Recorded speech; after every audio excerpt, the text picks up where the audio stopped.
இங்கே எங்கள் வேல் காணோம். குட்டி வேல் அதுக்கு உள்ள வச்சுட்டாங்க. நீங்க கொடுத்தீங்களா? இல்ல சாமி, அது நாங்க வீட்டில் வச்சு பூஜை பண்ணிட்டு இருந்தோம். சரி. நிறைய பேர் அது ப்ராப்பரா பண்ணணும், வைக்கக்கூடாதுன்னு பயமுறுத்திட்டாங்க. அதை கோவிலில் வச்சுட்டு அதனால சரி கோவிலில் கொடுத்தாச்சு.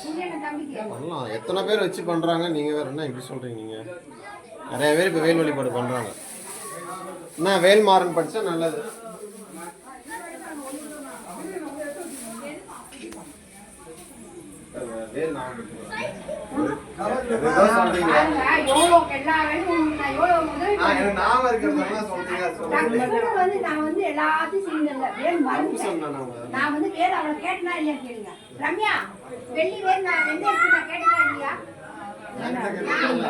சாமி வீடு எடுக்கிறோம்.